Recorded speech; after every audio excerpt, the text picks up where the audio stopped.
The document was 3 pages long, blood-stained, and folded meticulously inside a dead North Vietnamese officer's tunic near Fire Support Base Coral. It was May 1968, a time of relentless combat and mounting casualties. When the American intelligence officer finally unfolded the stiff, ruined paper, he assumed it was merely standard tactical guidance or routine logistical orders. He wiped sweat from his brow, adjusting his glasses in the sweltering heat. Then he read the very first translated directive. The words on the page immediately defied every assumption he held about the current hierarchy of the battlefield. When encountering mixed Allied forces, the document instructed, personnel must identify and eliminate Australian soldiers first. He read the stark sentence again, convinced the translator had made a fundamental error. The text continued with chilling administrative detachment, noting that Australian units represent a disproportionate threat and require priority target designation. The explicit command was to kill Australian soldiers before engaging any American forces in the vicinity. The intelligence officer looked up from the translated pages, his mind struggling to process the tactical implications of an enemy explicitly bypassing superior numbers to target a much smaller Allied contingent. The intelligence officer slowly turned to look at the Australian lieutenant standing quietly beside him in the command tent. The lieutenant was 23 years old and weighed maybe 160 pounds soaking wet. His green uniform was completely rotted through with dark jungle mold hanging loosely on his lean frame. He smelled like something that had died 3 weeks ago and been left to bake in the tropical sun. "You boys do something we should know about?" the American asked softly. The Australian simply shrugged his shoulders. "We just do our job, mate," he replied flatly. Within 48 hours, that translated document was sitting on a highly classified desk at MACV headquarters in Saigon. Senior analysts scrutinized the original Vietnamese text, searching for any signs of forgery or psychological warfare operations. Within a week, diplomatic pouches carried the shocking intelligence directly into the Pentagon's deepest briefing rooms. Within 2 weeks, every American commander operating in theater was being thoroughly briefed on its dark implications. The rapid dissemination of this single piece of paper highlighted a profound institutional insecurity spreading through the highest ranks of the United States military establishment regarding their own strategic effectiveness. Because here is exactly what terrified those seasoned American generals. The North Vietnamese Army and the Viet Cong were not merely saying the Australians were tougher, braver, or better equipped than their allies. They were explicitly stating that the Australians were significantly more dangerous on a fundamental level. They believed that in a chaotic, mixed firefight involving both American and Australian forces, the absolute optimal tactical decision was to deliberately kill the Australians first. This grim calculus held true even if executing this maneuver meant temporarily ignoring much larger, heavily armed American units pouring fire into their positions. The enemy command structure had painstakingly done the brutal mathematics of survival. They had carefully calculated the threat ratios across the entire theater of operations. The Australians represented the absolute smallest Allied contingent fighting in the country. They were a microscopic force that most American citizens could not even locate on a map. This 8,000-man task force was operating almost exclusively in the dense jungles of Phuoc Tuy province. Meanwhile, an overwhelming juggernaut of 500,000 Americans fought massive, highly publicized battles across the entire remainder of the war-torn Southeast Asian nation. Yet, this incredibly small force represented such a terrifying, disproportionate danger that formal standing orders existed to prioritize their absolute elimination. This documented phenomenon was not an isolated opinion born from a single bad engagement. This was deeply codified military doctrine written in blood by surviving communist commanders. But the initial discovery of the document was only the very first shock to reverberate through the Allied leadership. What inevitably came next completely rewrote everything American military planners thought they understood about conducting successful counterinsurgency warfare in a seemingly impassable, hostile jungle environment. Because the most pressing question haunting the Situation Rooms was not simply why the battle-hardened enemy feared the Australians so much. The truly disturbing question was why American forces, equipped with all their modern firepower, advanced technology, and truly overwhelming numerical superiority, were not generating the exact same level of sustained enemy panic. The disparity in psychological impact was staggering to observe. To understand the genesis of this massive tactical discrepancy, one must look back at how the situation evolved. Stay with me, because this historical reality gets significantly darker from here. The Australians officially arrived in the Vietnamese theater of operations in 1965. They certainly did not arrive in overwhelming numbers designed to conquer territory through sheer mass. They did not land with revolutionary technology meant to change the fundamental nature of combat. They simply came with 1,400 disciplined men from the 1st Battalion of the Royal Australian Regiment. These troops were immediately sent straight to Bien Hoa, attached as a subordinate element to the United States 173rd Airborne Brigade, and bluntly told to prove themselves in combat. Within just 3 short months of joint operations, the heavily armed Americans absolutely did not want their new Australian allies to ever leave the perimeter. The level of professional respect generated in that brief period was entirely unprecedented. Conversely, within 6 months of constant jungle engagements, the North Vietnamese leadership desperately wanted every single one of those Australians dead. The battlefield mathematics unfolding in the dense undergrowth were completely impossible for conventional military minds to comprehend or logically justify. The grim statistics simply defied all established expectations of modern warfare analysis. The raw patrol kill ratios were consistently running at an astonishing 1-50. During particularly intense engagements, the horrifying calculus occasionally spiked to an unbelievable 1-100. A standard 4-man Australian reconnaissance patrol would purposefully make contact with a fully equipped Viet Cong company deep in the bush. The resulting sudden violence would systematically inflict such disproportionate casualties that hardened American battalion commanders would literally blink in disbelief. They found themselves repeatedly forced to reread the after-action reports just to ensure their eyes were not deceiving them. I honestly thought they were grossly exaggerating the figures. One senior American colonel confessed years later during a strategic debriefing, "I naturally assumed it was just miscalculated national pride, artificially inflating the body count numbers for political leverage back home. Then, driven by intense curiosity, I decided to actually go out on a deep jungle patrol with them." Jesus Christ. The profound shock in his voice was undeniable. What this experienced officer personally witnessed during that patrol was absolutely not a display of superhuman physical strength or reckless bravery. It definitely was not the application of highly advanced, experimental weaponry that the Americans somehow lacked in their vast arsenals. From the terrified enemy's desperate perspective, it was something infinitely worse than superior firepower. It was pure methodology. It was a cold, mathematically precise, and systematic approach to unforgiving jungle warfare. This rigorous operational doctrine effectively turned every single routine Australian patrol into a devastatingly lethal trap. Every calculated ambush became an inescapable tactical nightmare that systematically dismantled the Viet Cong's established guerrilla infrastructure piece by bloody piece. The American military apparatus stubbornly fought the Vietnam conflict like a massive industrial war of pure attrition. Following conventional doctrine, they carved vast areas out of the landscape and built enormous, heavily fortified fire support bases. They continuously conducted loud, sweeping search and destroy missions across multiple provinces. They strictly moved in massive company and battalion strength formations. These massive deployments always operated with heavy helicopter support thundering overhead and massive batteries of heavy artillery constantly waiting on call to obliterate any grid square upon request. This strategy relied on possessing overwhelming, earth-shattering firepower, specifically designed to fully compensate for the communist enemy's distinct terrain advantage. The underlying military doctrine taught at the academies was brutally simple in its conception. Commanders were instructed to violently find the hidden enemy, firmly fix them in place with suppressive fire, and then completely destroy them with massively superior kinetic violence. It simply did not work in the dense jungle. Not really. The underlying premise was entirely flawed against an adversary operating without fixed borders. The elusive enemy forces simply avoided engaging the massive, lumbering American formations whenever possible. From hidden spider holes and deep tunnels, they patiently watched the noisy armadas of transport helicopters come flying in. They silently observed from the tree line as the sprawling fire bases got built, mapping the defensive perimeters. They possessed infinite strategic patience. They merely waited deep in the bush until the massive American units eventually packed up and left the area. Then, like water flowing back into a footprint, they seamlessly returned.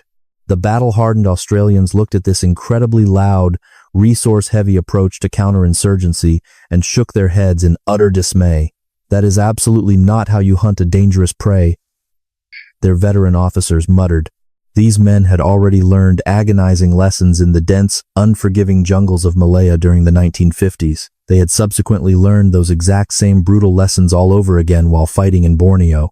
The core tactical lesson forged in those green hells was incredibly brutal and breathtakingly simple. In unforgiving jungle warfare, the disciplined side that successfully controls the night ultimately controls the entire course of the war. The tactical element that moves quietly and invisibly through the dense brush controls the vital flow of information. Furthermore, the side that possesses the supreme patience to wait for days without moving completely controls the geometry of the kill zone. The stark contrast in operational methodology between the Allied forces deployed in the sector was glaringly obvious and undeniably deadly in its execution. Large American infantry patrols preferred to move loudly during the safety of the day. In sharp contrast, small Australian reconnaissance patrols exclusively moved under the terrifying cover of night. American patrols aggressively sought immediate kinetic contact with any visible enemy elements. Conversely, the stealthy Australian patrols prioritized gathering actionable intelligence first, treating actual armed contact as a strictly secondary objective. The philosophical divide between the two distinct military doctrines could not have been more pronounced across the bloody landscape. Heavily armed American patrols traditionally measured their operational success through raw, verifiable body counts gathered after massive firefights. The methodical Australian patrols fundamentally measured their success through observing long-term enemy disruption. They focused intensely on mapping intricate patterns identified over weeks. They measured victory by methodically turning traditionally safe rear areas into highly unsafe killing fields for the local Viet Cong guerrillas. This deliberate methodology was absolutely not just academic theory debated in comfortable classrooms. This was cold, hard life and death playing out daily in the treacherous confines of Phuoc Tuy province. For a very long time, this particular province was considered an absolute, impenetrable Viet Cong stronghold. The oppressive jungle environment consisted of dense, triple canopy rainforest that blocked out the sky. The sprawling vegetation grew so incredibly thick that grown men routinely vanished entirely from sight if they strayed merely 6 feet away from their marching patrol line. The stifling temperature at ground level routinely hit a suffocating 120 degrees Fahrenheit. The oppressive, clinging humidity was constantly measured at a miserable 100%. Ravenous, blood-sucking leeches dropped silently from the damp trees above onto passing soldiers. Vicious mosquitoes endlessly swarmed in thick, dark clouds that blocked vision. The overwhelming smell everywhere was a noxious mixture of rapidly rotting vegetation, raw human waste, and something else entirely. It was the distinct metallic scent of cordite, mixed with human decay and raw, paralyzing fear. The entrenched Viet Cong forces had completely controlled Phuoc Tuy for over a decade.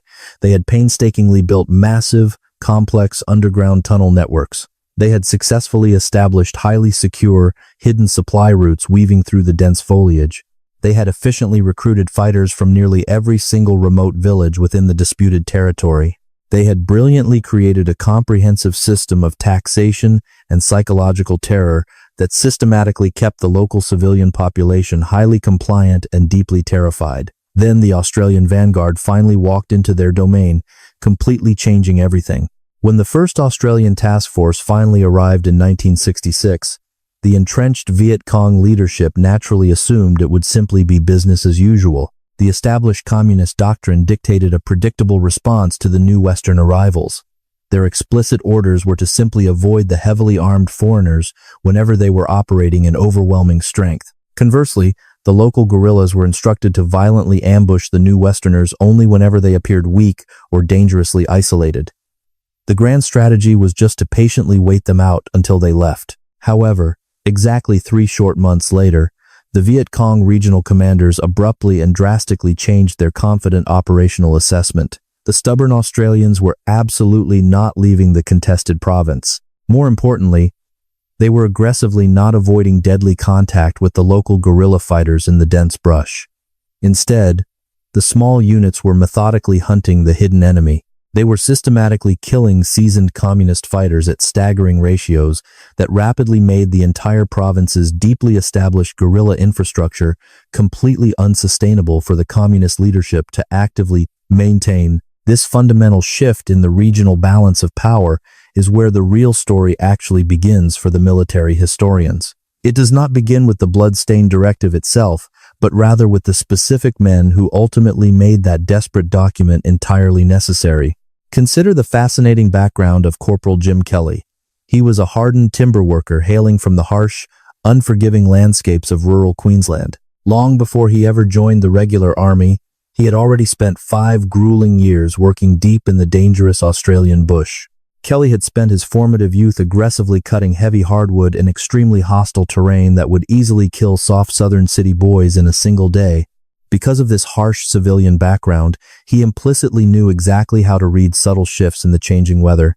Furthermore, he possessed the rare, innate ability to move rapidly through incredibly thick, thorny scrub without making a single audible sound. He instinctively knew the critical difference between clumsy human movement and natural animal movement at distances exceeding 200 meters in the brush. The military apparatus eagerly took those extraordinary civilian survival skills and methodically added strict tactical discipline to his natural repertoire.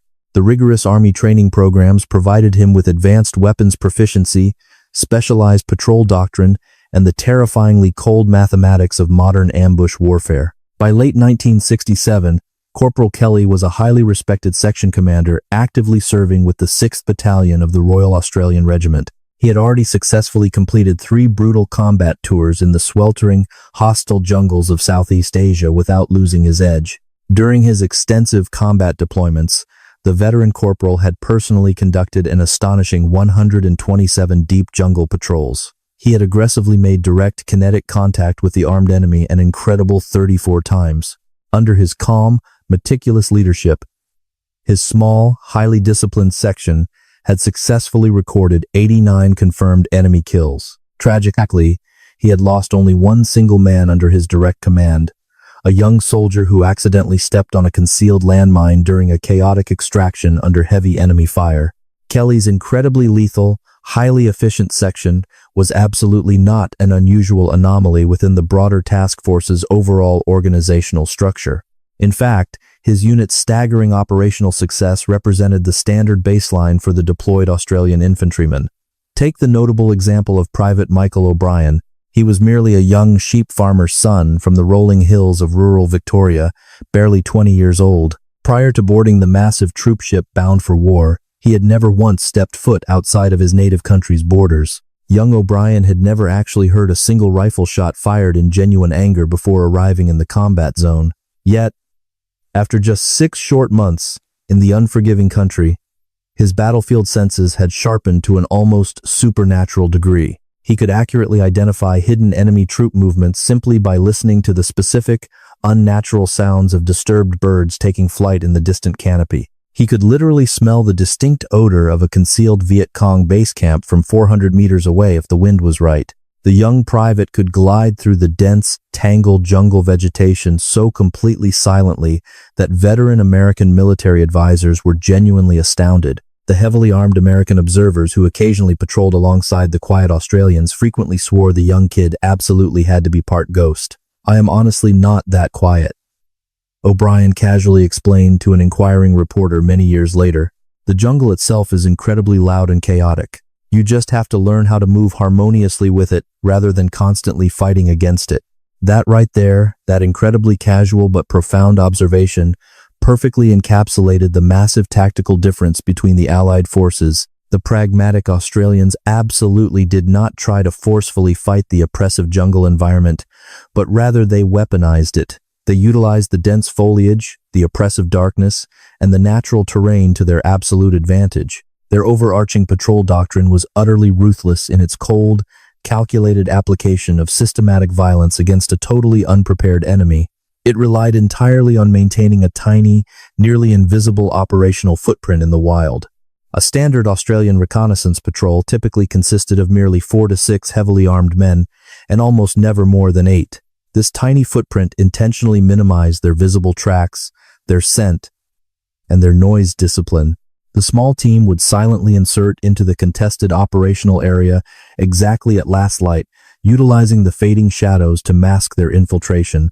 They would then meticulously move slowly and carefully through the terrifying, pitch-black night, relying solely on their exceptional night vision, compasses, and rigorous training to accurately navigate the treacherous terrain. Long before the morning sun broke the horizon, the exhausted but vigilant patrol would successfully establish a highly concealed, temporary patrol base. Then, they would spend the entire scorching daylight patiently watching the surrounding jungle. They were absolutely not moving, completely ignoring the crawling insects and the stifling heat, just silently observing everything. They would systematically identify hidden enemy logistics trails, carefully count the exact number of passing troops, and methodically map the complex daily patterns of the local communist forces without ever being detected by their targets. Then, only when they completely understood the enemy's intricate logistical system, they would painstakingly set the deadly ambush. Standard Australian ambushes were absolutely not chaotic affairs characterized by the frantic concept of blindly spraying and praying. They were masterclasses in precision geometry and calculated violence.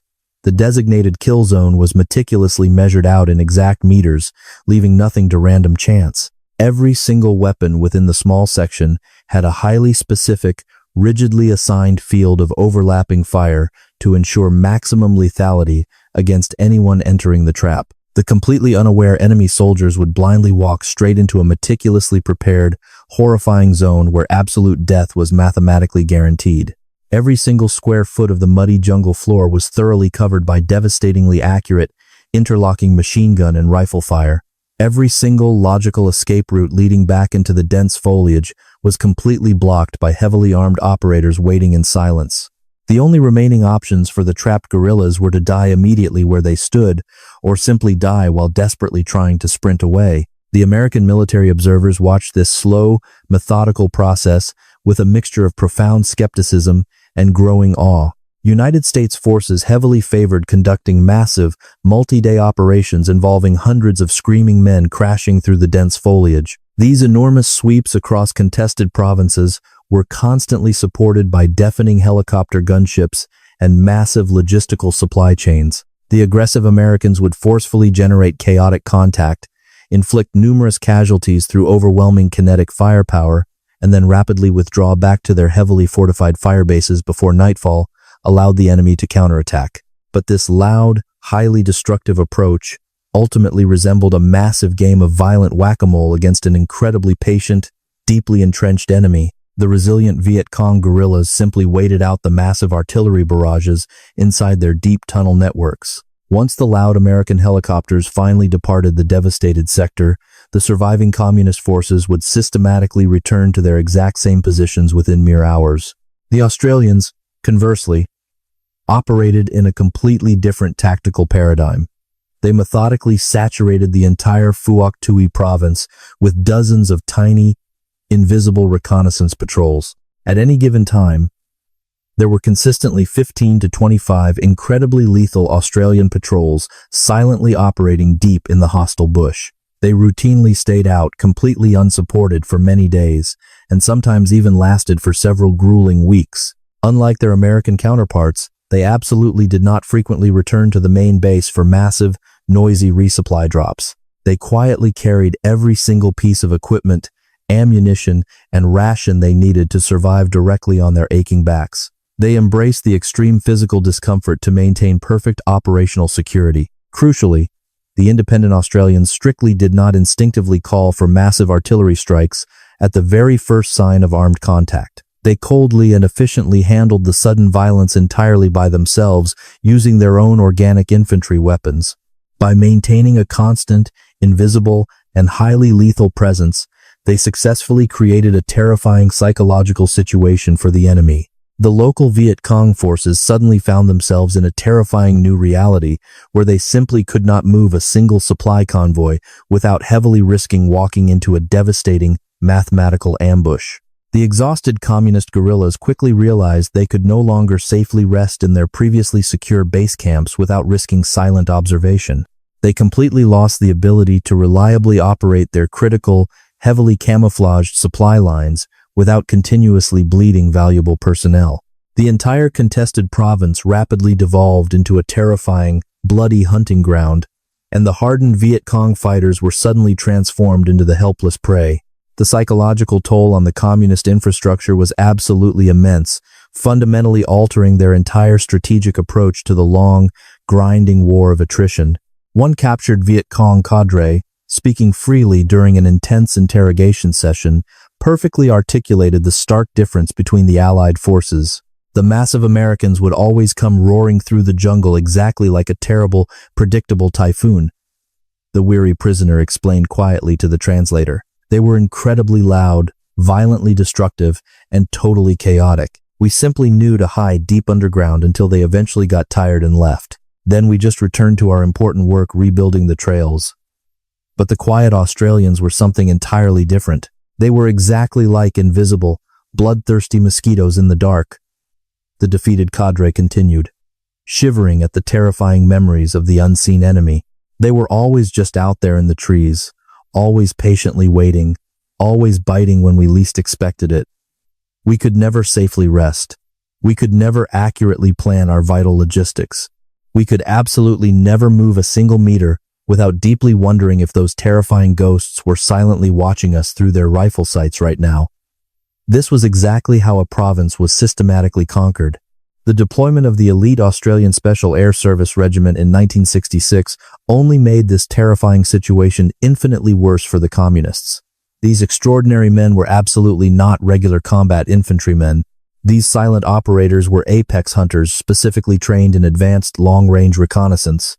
They were uniquely trained to methodically move through heavily defended, enemy-controlled territory for several weeks without ever triggering detection. They were highly specialized in systematically gathering strategic intelligence that would deliberately make the entire Viet Cong infrastructure completely collapse inward from the inside. Sergeant Bill Henderson's elite, 5-man patrol once famously spent 23 agonizingly silent days operating deep within the heavily fortified Hatditch Forest. During that entire grueling operation, they absolutely never fired a single weapon or made a single noticeable sound. They just patiently watched from the shadows. They meticulously documented every single hidden enemy troop movement, accurately mapped every massive underground supply cache, and charted every secret trail connecting the base camps. They comprehensively identified the entire complex logistics network, actively supporting 3 full Viet Cong combat battalions. When Henderson's exhausted patrol finally extracted, they confidently handed over a treasure trove of actionable intelligence to the task force commanders. This critical data directly enabled 6 consecutive months of highly targeted, devastating military operations that completely destroyed the enemy's fundamental ability to operate within that entire sector. The frustrated Viet Cong possessed absolutely no viable tactical defense against this specific type of warfare. You simply cannot fight what you absolutely cannot see, and you certainly cannot ambush an enemy that completely refuses to make any noise. By the middle of 1967, the desperate communist leadership had seen enough of their guerrilla forces systematically slaughtered in the shadows. To counter this invisible menace, the North Vietnamese army reluctantly started dispatching highly trained, regular combat forces directly into Quoc Tuy province. These new arrivals were not poorly equipped local guerrillas, but hardened, professional soldiers operating with strict military discipline and proper conventional tactics. The arrogant assumption was that regular army forces would easily crush the small Australian contingent. It would prove to be a fatal miscalculation. The harsh reality of the Australian tactical methodology was most terrifyingly demonstrated during a specific, highly documented engagement in October 1966. A heavily armed, 6-man reconnaissance patrol from the 6th Battalion of the Royal Australian Regiment was silently operating deep within hostile territory. They had carefully established a concealed position near a critical trail junction exactly 11 kilometers northwest of the sprawling Nui Dat Task Force base. The dense jungle canopy completely blocked out the harsh tropical sun, casting the muddy ground into permanent, suffocating twilight. The seasoned patrol had been painstakingly tracking a highly active Viet Cong supply route for 3 agonizingly long days and nights. The muddy trail clearly showed massive signs of heavy, recent operational use by regular communist forces. They identified hundreds of fresh boot prints pressed deeply into the wet earth.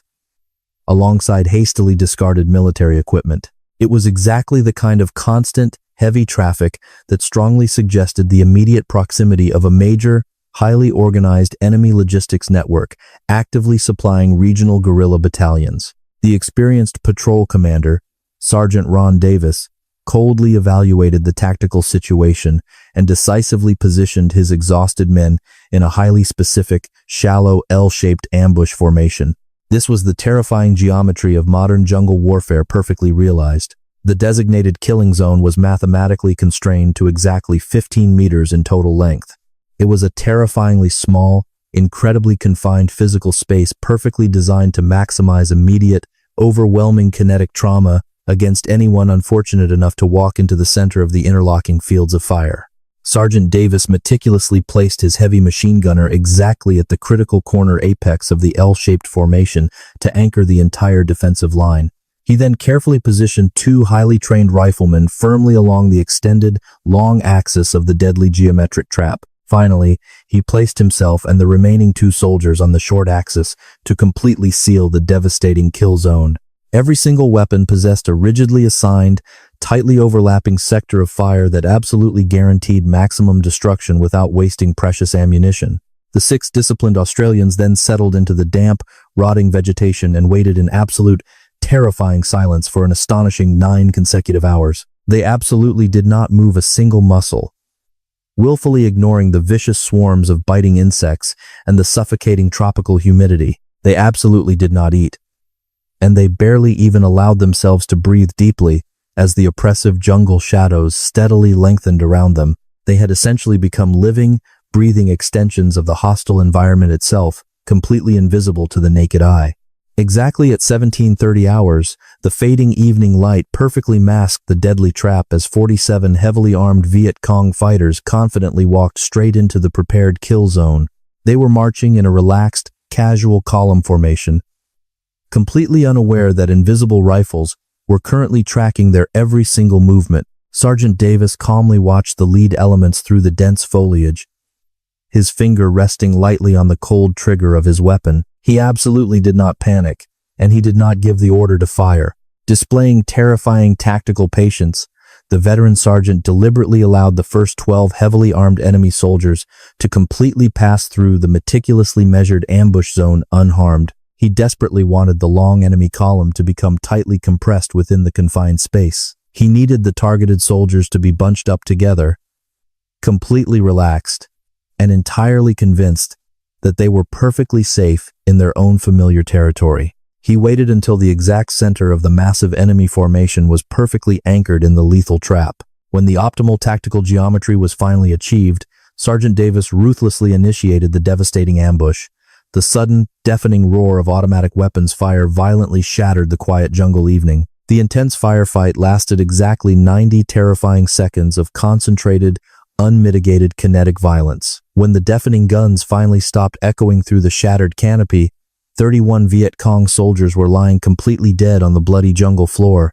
The few surviving enemy fighters immediately scattered blindly into the dense, surrounding vegetation in absolute, uncoordinated panic. Sergeant Davis's small patrol had fired exactly 800 total rounds of ammunition during that brief, horrifying minute and a half of absolute destruction. Miraculously, but entirely by deliberate design, the isolated Australian unit had suffered absolutely zero friendly casualties during the intense engagement. In less than 2 minutes, 6 hidden men had systematically destroyed an entire communist company's worth of vital logistics capability. The sheer efficiency of the brief slaughter defied all conventional American military logic regarding force ratios and necessary tactical superiority. The grim after-action report detailing the absolute massacre rapidly reached the Viet Cong District Command headquarters within just 2 short days. The local communist leadership was genuinely horrified by the staggering loss of life and equipment. The official administrative response from the hidden commanders was immediate, desperate, and completely unprecedented in its explicit tactical instructions. They urgently issued immediate standing orders to all regional guerrilla units. Avoid all direct contact with any identified Australian reconnaissance patrols in the province at absolutely all costs. The newly issued Communist Tactical Directive was explicitly clear regarding future engagements with the Western Vanguard. If accidental contact is completely unavoidable, The urgent order read, "Forces must break contact immediately and retreat. Absolutely do not attempt to assault or overrun prepared Australian defensive positions." It was a staggering admission of tactical inferiority from an incredibly proud, battle-hardened enemy force that had previously defeated the French military empire.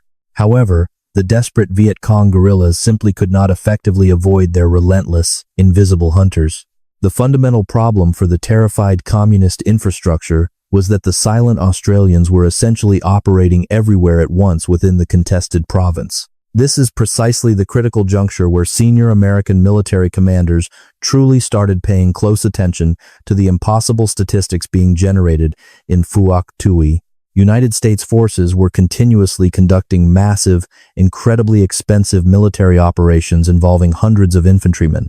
They heavily relied on massive helicopter armadas and multi-day, destructive sweeps through heavily contested areas to violently generate enemy contact. These loud, lumbering American formations would violently generate brief contact, inflict some acceptable level of casualties using overwhelming kinetic firepower, and then rapidly withdraw to their heavily fortified bases. The patient Viet Cong forces would simply absorb the punishing blows, wait for the noisy helicopters to depart, and then quietly return to their original positions within a few short hours. The frustrated Americans were essentially playing an endless, violent game of whack-a-mole with a highly resilient enemy that possessed absolutely infinite strategic patience. The pragmatic Australians fundamentally operated in a starkly different manner that systematically dismantled the enemy's psychological resolve. They continually saturated the sprawling Phuoc Tuy province with dozens of incredibly small, highly lethal reconnaissance patrols.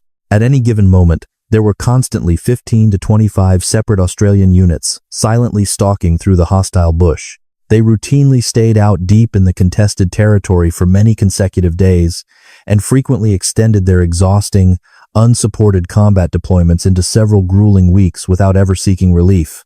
These hardened men absolutely did not frequently return to the massive, comfortable task force base for regular resupply drops or hot meals. They stubbornly carried every single necessary item they required to survive directly on their aching backs. Furthermore, they stubbornly refused to immediately call for massive artillery barrages at the very first sign of armed contact with the enemy.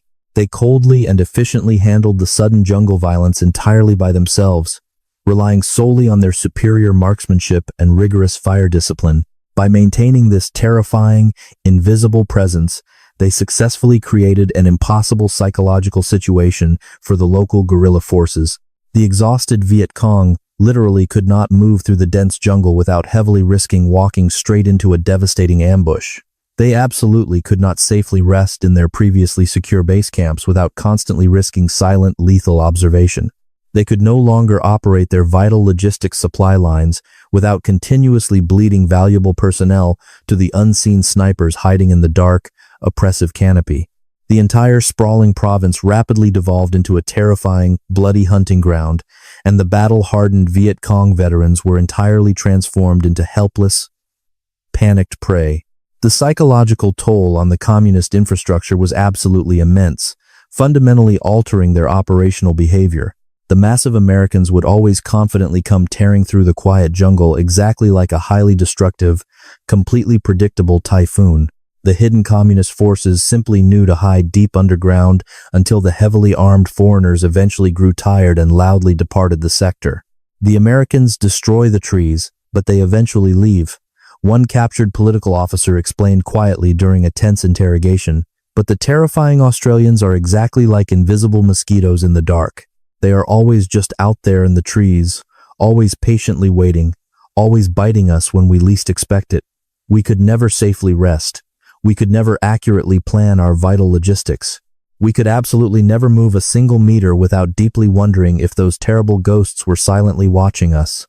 The deployment of the elite Special Air Service Regiment essentially magnified this existing terror exponentially for the communist leadership. These extraordinary soldiers were apex predators, specifically trained in advanced long-range reconnaissance techniques. They were uniquely capable of methodically moving through heavily defended, enemy-controlled territory for several consecutive weeks without ever triggering detection. They systematically gathered strategic intelligence that deliberately caused the entire regional Viet Cong infrastructure to completely collapse inward upon itself from the sheer weight of constant, invisible psychological pressure. They mapped the complex logistics networks, identified the hidden base camps, and patiently charted the secret supply trails connecting the hostile battalions. When these elite patrols finally extracted from the deep jungle, they handed over a massive treasure trove of actionable intelligence. This critical data directly enabled months of highly targeted, devastating military operations that completely shattered the enemy's fundamental ability to function within that specific geographic sector. The deeply frustrated Viet Cong possessed absolutely no viable tactical defense against this invisible warfare. You fundamentally cannot fight an enemy that you absolutely cannot see through the thick foliage. You certainly cannot successfully ambush a highly trained patrol that completely refuses to make any audible noise while moving through the brush. You cannot accurately predict the operational movements of a force that deliberately operates entirely without predictable patterns. By the middle of 1967, the desperate communist leadership had finally seen enough of their valuable guerrilla forces being systematically slaughtered by the unseen hunters in the shadows. To desperately counter this invisible menace, the North Vietnamese army reluctantly started dispatching highly trained, regular combat forces directly into Phuoc Tuy province. These fresh arrivals were not poorly equipped local guerrillas, but hardened, professional soldiers operating with strict military discipline. They possessed proper conventional tactical training and the vital logistical capacity to actively engage in massive, conventional warfare operations. The arrogant strategic assumption from the northern commanders was incredibly simple. If the local guerrillas could not handle the Australians, the regular forces certainly would. The northern leadership confidently believed that overwhelming numerical superiority and conventional military tactics would quickly crush the small, isolated Western task force. They meticulously planned a massive, coordinated offensive designed to permanently eradicate the troublesome Australian presence from the strategic province. They committed thousands of regular troops to this ambitious endeavor, fully expecting a swift and decisive victory. However, this arrogant assumption would ultimately prove to be one of the most devastating, fatal miscalculations of the entire bloody conflict in Southeast Asia. January 1968. The sprawling fire support base, Coral, was established. The aggressive Australian task force deliberately pushed into territory that had been an impenetrable Viet Cong sanctuary for many long years. The North Vietnamese military response to this brazen incursion was absolute, immediate, and overwhelmingly massive. 3 heavily armed regular regiments, totaling approximately 6,000 hardened men, quickly launched highly coordinated, massive attacks directly against the newly established base. This critical engagement was strategically supposed to be the definitive moment of absolute communist victory. The northern regular forces had meticulously prepared for this massive assault, thoroughly convinced that their sheer weight of numbers would absolutely guarantee a decisive victory. They firmly possessed the vital element of tactical surprise, attacking with absolute ferocity under the cloak of darkness. They aggressively held heavily prepared fighting positions surrounding the isolated western perimeter. They undoubtedly possessed the initial tactical initiative, throwing thousands of highly disciplined soldiers into the terrifying, chaotic fray. However, despite all these massive, overwhelming advantages, they catastrophically lost the brutal engagement. The terrifying, relentlessly brutal Battle of Coral Balmoral officially lasted for 26 agonizing, blood-soaked days of continuous, heavy combat. The deeply frustrated North Vietnamese commanders desperately threw absolutely everything they possessed directly at the heavily fortified Australian defensive positions. They continuously conducted horrifying, massive human wave attacks straight into the teeth of the enemy defenses. They heavily utilized massive, coordinated artillery barrages to try and completely shatter the psychological resolve of the deeply entrenched, heavily outnumbered defenders holding the desperate perimeter line. The communist generals desperately tried to completely overrun the entire base through sheer, unmitigated numerical superiority and relentless kinetic violence. However, the stubborn Australians absolutely held their ground with terrifying, cold efficiency. Every single massive infantry assault against the wire was systematically broken into bloody, unrecognizable pieces. Every single probing attack against the defensive perimeter was violently repelled with staggering, unprecedented losses for the attackers. The sheer scale of the massive enemy casualties was absolutely staggering to comprehend for the watching Allied military observers. The grim, mathematical reality of the brutal battlefield was officially documented in the shocking after-action reports. The incredibly disciplined Australian defenders meticulously recorded over 300 absolutely confirmed enemy kills during the intense fighting. The conservative estimates for probable kills pushed well over 500 dead communist soldiers. The estimated number of heavily wounded enemy combatants rapidly approached a staggering 1,000 men. In stark contrast, the highly isolated Australian task force suffered merely 25 brave men killed and 99 wounded. These completely impossible battlefield mathematics immediately forced senior American military commanders to aggressively reread the official combat reports in absolute disbelief. The calculated kill ratio during this massive, conventional defensive operation was approximately 1 to 24. This unbelievable slaughter was systematically inflicted against heavily prepared, highly coordinated enemy attacks possessing massive, overwhelming numerical superiority. How exactly are they doing this? A bewildered United States Marine Corps general loudly demanded during a highly classified, tense, strategic briefing at the regional headquarters in Saigon. How the hell are they doing this against regular infantry forces? The stunned American general repeated, frantically searching for a logical, tactical explanation. The honest, documented answer absolutely was not the application of vastly superior kinetic firepower. The isolated Australians actually possessed significantly less heavy artillery support than equivalent, standard American infantry units operating in the same theater. The definitive answer was absolutely not massive, overwhelming close air support, because incredibly severe weather severely limited Allied air operations during much of the desperate, bloody battle. The true answer to this massive tactical puzzle was exactly the same fundamental thing that made their small reconnaissance patrols so devastatingly lethal. It was pure, unadulterated tactical discipline combined with incredibly rigorous fire discipline. It was the absolute, unyielding refusal to mentally panic when heavily armed enemy soldiers were literally 50 meters away and screaming as they charged the wire. The fundamental Australian defensive doctrine was incredibly brutal in its stark, mathematical simplicity and its cold, unyielding application of interlocking fields of heavy fire. Their meticulously prepared defensive perimeter absolutely allowed for no exploitable gaps and utterly no dead space where an attacker could safely hide. Every single prepared fighting position was deliberately and thoroughly covered by at least 2 other mutually supporting heavy weapons. When the massive waves of northern enemy soldiers aggressively attacked the wire, they simply walked straight into meticulously designed zones where human survival was literally measured in mere seconds. The disciplined Australians absolutely never wasted their precious, highly limited combat ammunition during the chaos. The heavily outnumbered defenders calmly aimed their weapons through the blinding smoke and terrifying noise of the massive battle. They systematically fired in highly controlled, devastatingly accurate short bursts. They coldly made every single flying round count against the desperately charging communist infantrymen. The deeply traumatized North Vietnamese soldiers who miraculously survived the absolute meat grinder at Coral eventually retreated back to their shattered units in the deep jungle. They desperately relayed the exact same terrifying message the local Viet Cong had been frantically screaming. Absolutely do not attack the terrified Australians. The surviving regular soldiers warned their newly arrived commanders with absolute conviction. Do not engage them in a massive, conventional firefight if you can possibly avoid it. They are fundamentally different from the other massive Western armies we have previously fought.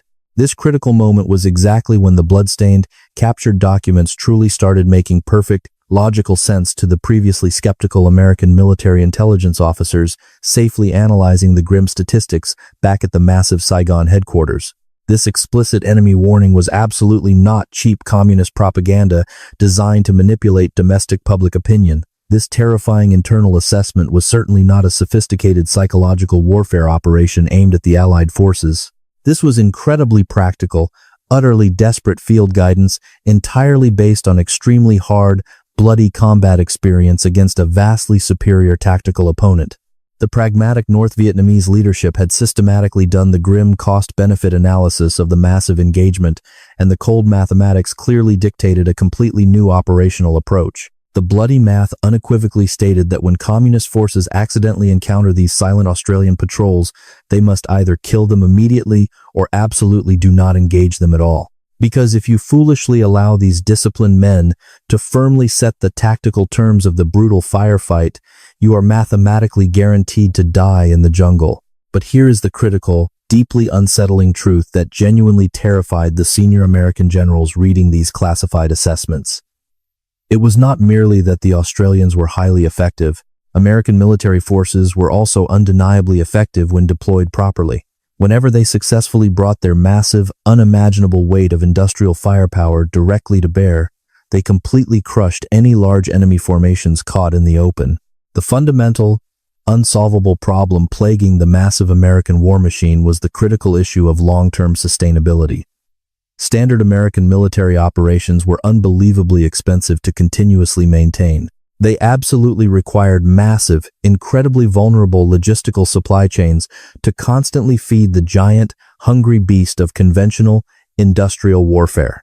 These massive American infantry sweeps desperately needed endless helicopter support, continuous heavy artillery support, and overwhelming tactical air support just to function properly in the field. They blindly operated from massive, heavily fortified fire bases that strictly required constant, incredibly expensive daily resupply flights just to keep the troops fed and armed.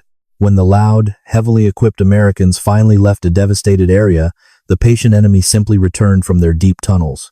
The Australians operated completely differently, heavily relying on a tiny fraction of those resources. Despite utilizing vastly fewer logistical resources, the quiet Australians consistently generated massive, highly permanent strategic effects across the entire contested province. They absolutely did not just violently kill the enemy combatants during brief, chaotic firefights. They successfully made the entire enemy command structure profoundly afraid of their invisible presence.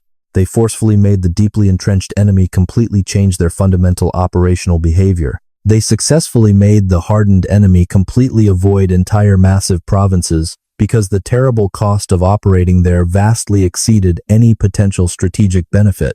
Lieutenant Colonel Eric Smith of the United States Army was officially assigned as a senior military liaison to the Australian task force in late 1967.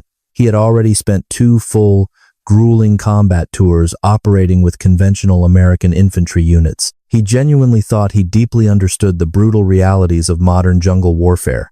He only spent 1 single month actively observing the quiet Australians and immediately realized he had been doing it completely wrong the entire damn time he was in the country.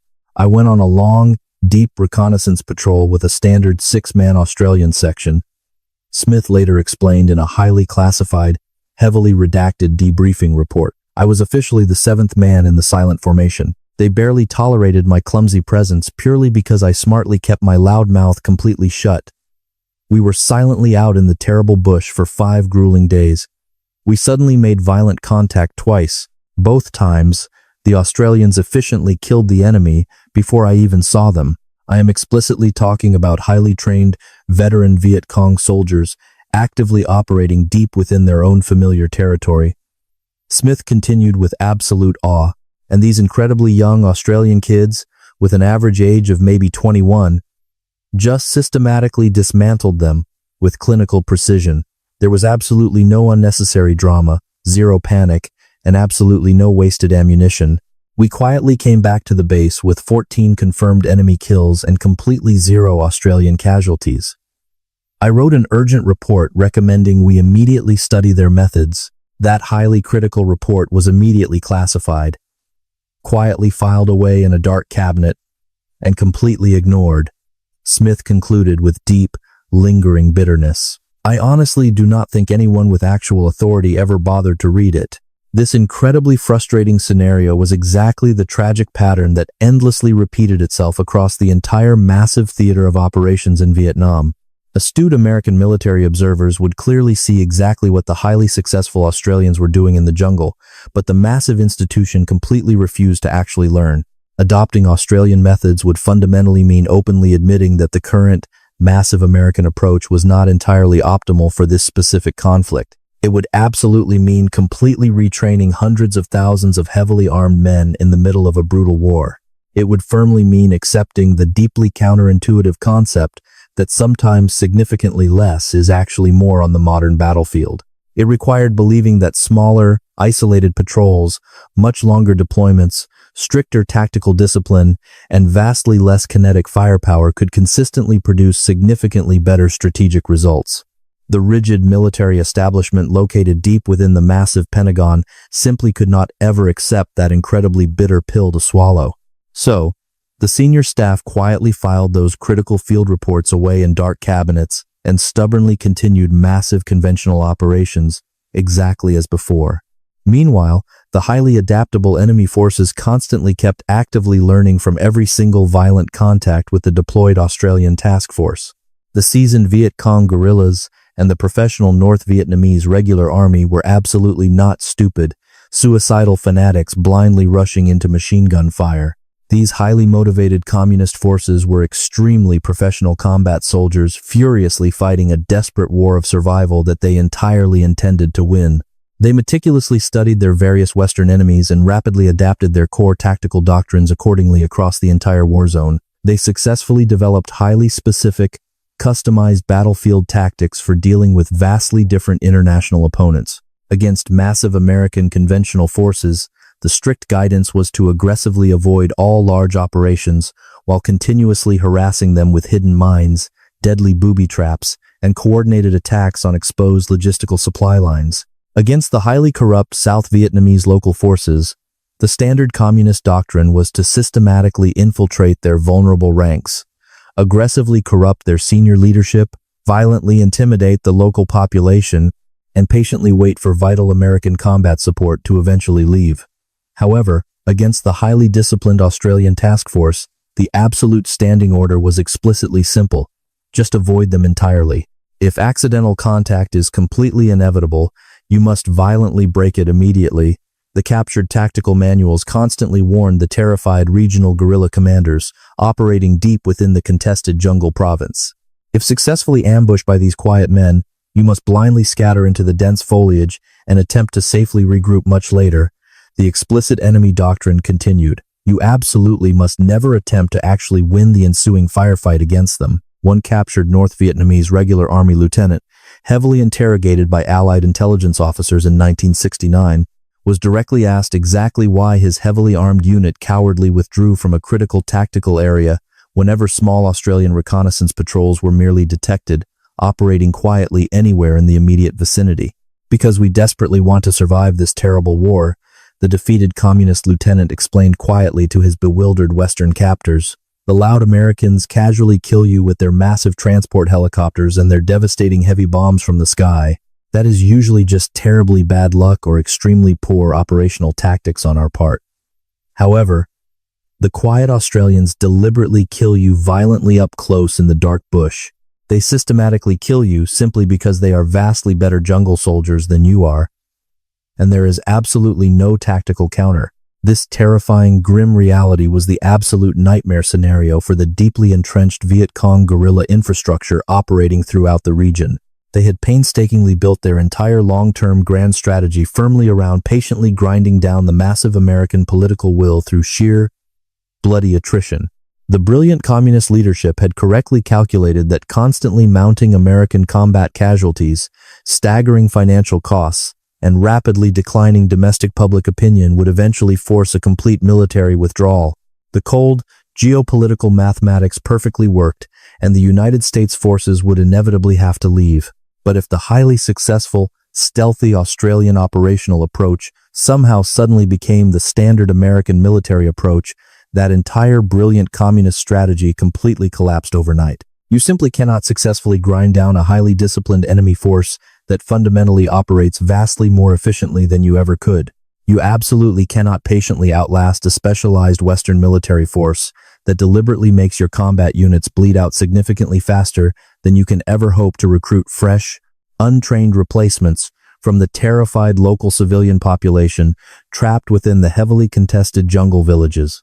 The infamous, blood-stained enemy directive that explicitly ordered communist forces to shoot the Australians first was absolutely not about generating deep hatred or showing professional respect. It was purely about the cold, unforgiving mathematics of basic battlefield survival. If your unit is accidentally caught in a chaotic firefight with mixed Allied forces, and one tiny element is systematically inflicting wildly disproportionate casualties upon your men, you logically must kill that specific lethal element first. It was incredibly basic tactical logic written in blood by desperate men trying to avoid utter annihilation.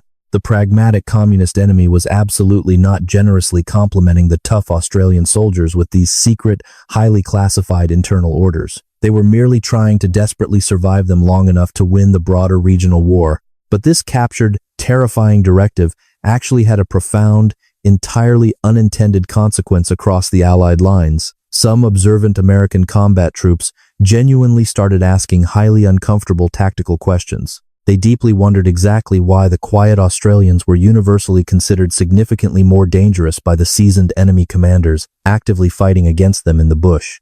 A few highly progressive American military units actually did actively attempt to learn from their vastly more efficient international allies. The famous 1st Cavalry Division successfully ran multiple joint combat operations directly alongside the veteran Australian forces in 1968. They officially sent their best combat observers out on the grueling, silent Australian reconnaissance patrols. They meticulously studied the highly detailed, bloodless after-action reports generated by the small sections. They slowly started directly implementing several critical elements of the Australian jungle doctrine within their own heavily armed ranks. These progressive American units began utilizing significantly longer combat patrols, vastly smaller tactical formations, and placed a much heavier operational emphasis on maintaining total stealth and patient observation. Their overall battlefield effectiveness measurably increased almost immediately across the entire contested sector. Their previously dismal kill ratios rapidly improved to highly respectable levels, while their own friendly casualties sharply decreased. The terrified enemy forces suddenly started actively avoiding their specific geographic areas of operation entirely, mirroring the exact same psychological effect that the Australians had successfully generated in Puak Tui. Unfortunately, the vast majority of other conventional American military units completely ignored this highly successful tactical template.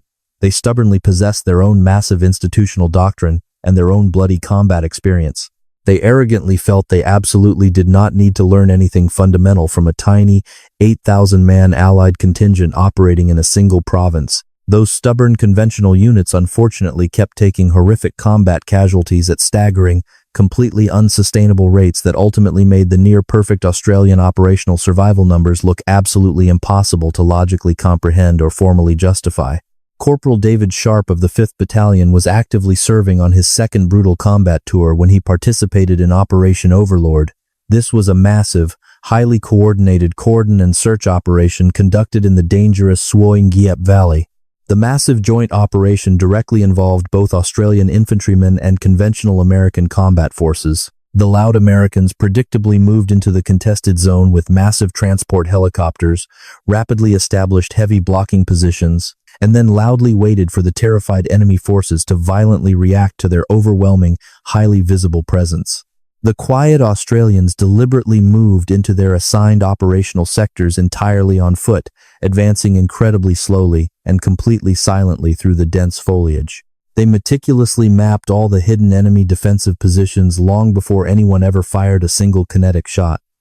The aggressive Americans desperately wanted to fight. Corporal Sharp later explained to historians, "We desperately wanted to actually win without dying. There is a massive tactical difference." When the massive joint operation finally kicked off, the prepared Australians already exactly knew where every single concealed enemy position was located. They had previously spent 3 agonizingly silent days in deep jungle observation, patiently watching the unaware enemy forces prepare for battle. They accurately knew the exact hidden bunker locations, the secret underground tunnel entrances, and the heavily trafficked patrol routes used by the guerrillas. When the massive Allied cordon finally tightened, the desperate Viet Cong fighters frantically tried to violently break out through what they incorrectly thought was the absolute weakest point in the line. They tragically chose the incredibly quiet Australian section of the massive perimeter to launch their desperate assault. The terrified communist soldiers blindly walked straight into an absolute mathematical meat grinder. The brilliant Australians had meticulously prepositioned their heavy weapons to perfectly cover every single logical escape route cutting through the dense jungle terrain. The desperate Viet Cong forces rapidly lost 40 heavily armed men simply trying to violently break through a tiny 200-meter section of dark jungle. Absolutely zero Australian soldiers were hit by enemy fire during the brief slaughter. The highly shocked American battlefield commander immediately asked Corporal Sharp exactly how they had known this. The bewildered American officer desperately wanted to know exactly how the Australians successfully predicted where the panicked enemy would run. Corporal Sharp quietly showed the senior officer his highly detailed, meticulously drawn observation notes. It was the direct result of 3 full days of silently watching, meticulously mapping, and completely understanding the complex physical terrain strictly from the hunted enemy's desperate perspective. You absolutely cannot successfully ambush what you fundamentally do not understand, Sharp casually told the senior officer while pointing at the bloody results scattered across the jungle floor. The stunned American commander silently looked at the meticulous observation notes, and then he looked directly at the massive enemy body count. He immediately asked if the highly disciplined Australians could possibly train his own infantrymen. Exactly 6 weeks later, that progressive American unit was successfully running a highly modified version of the strict Australian patrol doctrine. Their overall battlefield effectiveness literally doubled overnight, while their friendly casualties massively dropped by 40%. The deeply terrified enemy forces completely stopped operating entirely within that newly lethal American area of operations. By 1969, the accumulated statistical evidence was absolutely overwhelming for anyone willing to actually read it. The small Australian reconnaissance patrols were continuously conducting over 3,000 highly successful ambushes and kinetic contacts per year. Their overall confirmed kill ratio heavily averaged a staggering 1-30 against hardened combat veterans. Their friendly patrol casualty rate was consistently among the absolute lowest recorded anywhere in the massive theater of operations. The traumatized enemy actively avoided any known Australian areas of operation so consistently that it became entirely predictable. United States military intelligence eventually began actively using the complete absence of enemy combat activity as a highly reliable, primary indicator of a hidden Australian patrol presence. If the enemy is absolutely not there, one senior intelligence analyst noted, the quiet Australians probably are. The blood-stained, captured tactical document that originally started this entire incredible story was absolutely not an isolated historical incident. Remarkably similar enemy directives were captured multiple times throughout the long war by various Allied units, conducting sweeps through deeply contested territory across the entire ravaged country. These desperate tactical instructions consistently appeared in entirely different communist units, across vastly different contested provinces, and at completely different levels of the enemy command structure. While the exact Vietnamese phrasing occasionally varied slightly, the core instruction always remained completely identical. The terrified enemy commanders constantly ordered their frontline troops to explicitly prioritize killing the silent Australian soldiers because they represented a completely disproportionate threat to their survival. Decades later, during the bloody conflicts in Afghanistan and Iraq, the massive American military machine unfortunately repeated these exact same historical mistakes. Sergeant Major Jack Miller, a highly decorated veteran of the United States Army Special Forces, worked directly alongside the elite Australian Special Air Service in 1971. The Australian operators were simply better. Miller stated completely flatly during an interview, "I absolutely do not say that lightly as a Green Beret, but they were significantly better, vastly more patient, and incredibly disciplined. They could easily do impossible things we simply couldn't do because they had fully embraced extreme physical discomfort that standard American troops would absolutely never willingly accept." Corporal Kelly, the tough timber worker from Queensland, miraculously survived 3 brutal combat tours and finally came home in 1970. He absolutely never talked about the terrible war until a persistent journalist finally asked him about the famous captured enemy documents many decades later. "We honestly didn't know they were so terrified of us in the bush," Kelly quietly explained. "We were genuinely scared of them too. We just completely refused to let that fear stop us from professionally doing our brutal job out there in the dark trees." That is the ultimate, enduring legacy of those incredible men. Not just the impossible kill ratios or the massive casualty figures found in the dusty archives. The true legacy exists permanently in that desperate enemy directive that explicitly said these specific soldiers are vastly more dangerous than much larger forces possessing infinitely more resources. The American intelligence officer who originally found that blood-stained paper in 1968 kept a copy for the rest of his life, proving that the highest compliment a soldier can receive always comes from his enemy.